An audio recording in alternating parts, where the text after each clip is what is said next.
Good morning. I'm going to continue here with chapter 13, JamesEtta X.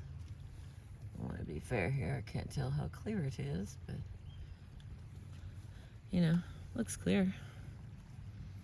Sometimes I think about Ray Charles, dark glasses wrapped around his mysterious face, or Miles turning his back to the audience, turning his back to the world, but blowing that soulful, low-flame jazz so pretty, the devil himself nods with the groove. Men whose music was open, but whose hearts were hidden. I liked that. It was a way of keeping the world at bay.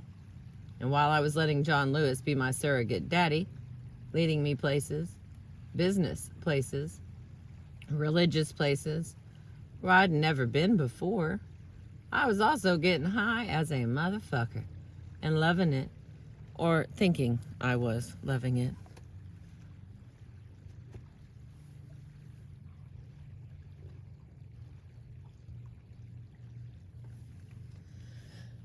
In the early 60s, when I was getting over with a bunch of consecutive hits and headlining for the first time, I wanted to look like a great big high yellow hoe.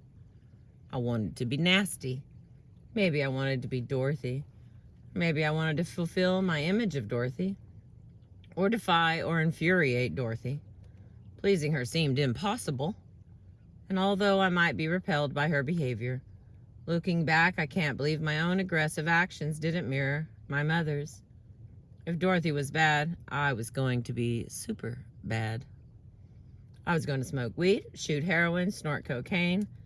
After the gigs, I was going to the after-hours joints to hang with the gangsters and pimps. I wasn't going to take care of business because I had people to do that for me, John Lewis and Leonard Chess. At the same time, long months would pass when I'd stay clean. It was during one such period that I joined the Muslims. I'd been hearing about the Muslims all my life. Dorothy was tight with some Muslim brothers back in L.A., where she'd hang out at their temple on Broadway. She always thought the Muslims were cool. My own connection happened in Atlanta when I was living at the Forest Arms Motel. Abby was with me. We were bored and working infrequently. As a diversion, we'd go to Temple 15, where the young Louis Farrakhan was a minister. Farrakhan could preach. I picked up on the anger and rebellious vibe of the teaching. The messages were strong. Let's not eat pork. Let's wear those headdresses and go to temple every night. Let's learn to make bean soup. And mostly, let's hang out with those fine-looking, clean-cut Muslim brothers. It was the brothers who converted me. I got my X from that temple. I became an honorable Elijah Muhammad Muslim and called myself JamesEtta X. No more slave name. I was written in the Lamb's Book of Life. Looking back, I see it as something of a fad for me. It was the radical, the in thing to do. But at the time, I took it seriously. With John Lewis's help, I studied the Holy Quran and bought all the separatism business. The racial pride did me good. It was a better way of living, a better way of eating. And if I hadn't fallen off the wagon so easily and frequently, Islam might have helped me avoid all sorts of problems. My religious practices might have been erratic, and my wildness surely overwhelmed my piety. But for 10 years, I called myself a Muslim.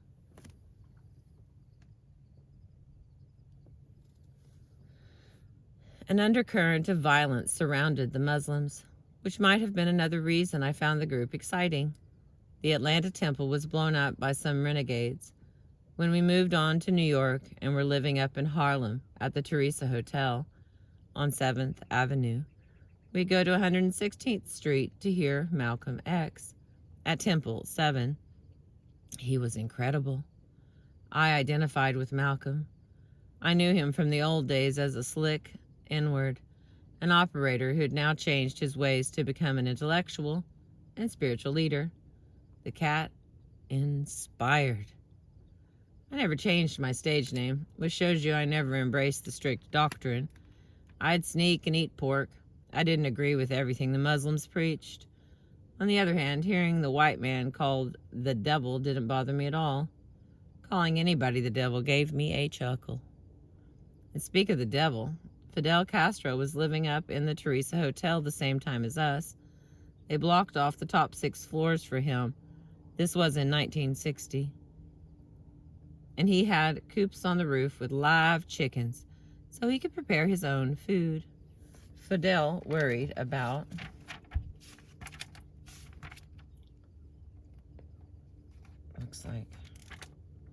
he worried about being poisoned. His cooking smelled up the hotel, something fierce.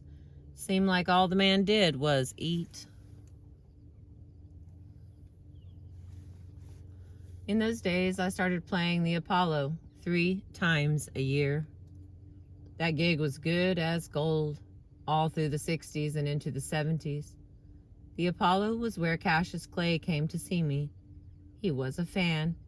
This gorgeous young fighter, not even 19, and on his way to the Olympics. When he came back to my dressing room, I started talking up the Muslims. That's what a good Muslim is supposed to do.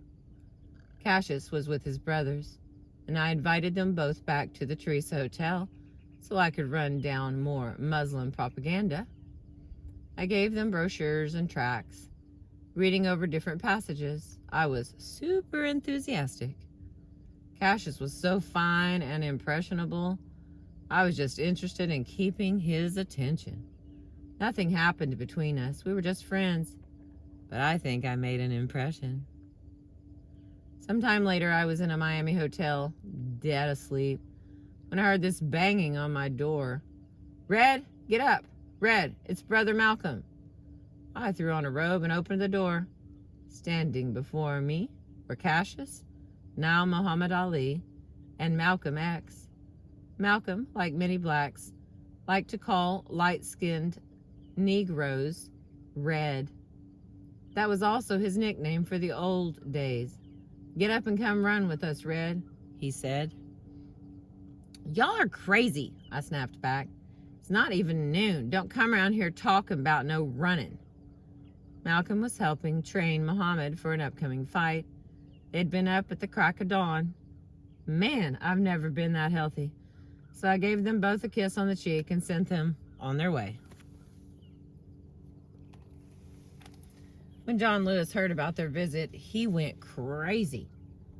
How could you not go hang out with Muhammad and Malcolm? He wanted to know.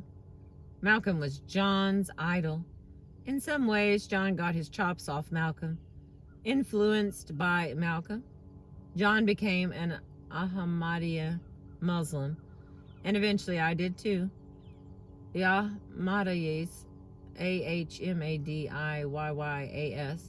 were an older order than the black Muslims. They were universal Muslims, not separatists. No longer satisfied to call the white man a devil, John became pious, praying 5 times a day.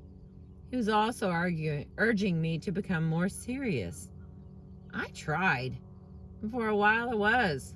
At the same time, running around with characters like James Brown, I got distracted.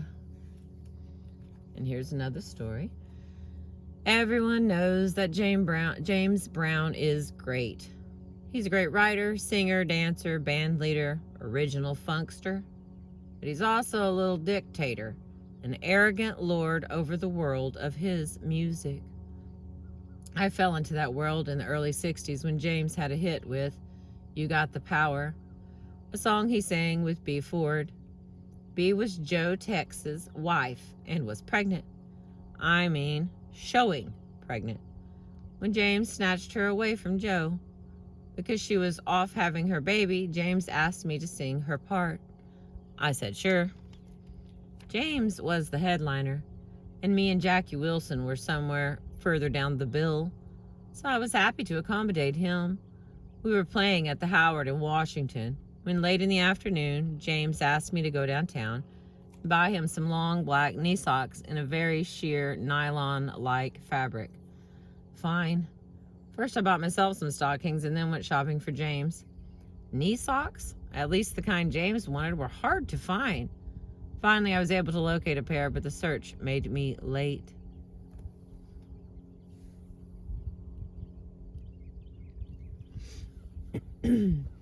James is a control freak. When you do his show, he wants you waiting in the wings a half hour before you go on. If you are a second late, he'll slap you with a fine. Well, I was a couple of minutes late. When he saw me come in, he got hysterical. "Where you been?" he barked. "Don't even tell me. You're fired." "I'm what?" "You can't do that." "Hell, I can't. You watch me." Called over his man, Ben Bart. Ben was an older white guy who, with a big 45 on his hip, would stomp through Harlem like he wasn't scared of anybody. Ben was a legend among agents and managers, Jewish to the bone. Sometimes his son Jack, who was my age, would go on the tours with us. Jack wound up dating black girls. In fact, he married a sister. "Mr. Brown expects his artists to be punctual," said Ben. "First of all," I reminded him, "I ain't one of Mr. Brown's damn artists. I'm just doing him a favor by singing for B. And second of all, the only reason I'm late is because I had to run all over town chasing after these stupid socks he wants to pull up to his goddamn knees." "You got a big mouth," said Ben. "She's fired," said James. "Get her and her big mouth out of here." "If she goes, then I'm going too." It was Jackie Wilson saving my ass again. "Frazier," he said to his valet, "start packing." James knew he couldn't carry the show by himself. He needed Jackie. And Jackie, that loyal dog, was ready to walk on my behalf. I spent lots of time with Jackie Wilson. Jackie was different. He'd been a Golden Gloves boxer off the mean streets of Detroit, though he was a ladies' man. He lacked the California cool, say, of Jesse Blevin or Sam Cooke. He had a skittish personality, fiery and unpredictable. You didn't threaten or cross Jackie, and it wouldn't take much to get his fists to flying. He had a don't fuck with me vibe that most everyone respected. I loved being invited over to his house in Detroit or his apartment at the Sire Arms on 57th Street in Midtown, Manhattan. It was always the Jackie Wilson show, on stage and off. But I didn't mind. You'd get there and Frazier would let you in, set you in the living room, offer you some wine or weed. Jackie's records would be playing. Lonely Teardrops, Night, Dogging Around, Baby Workout, Talk That Talk. And then an hour or so later, Jackie would stroll in, talking about Jackie. He had just done this, he had just done that. He was cordial and charming as could be. I know Jackie cared for me. Jackie but was incapable of talking about anything but Jackie.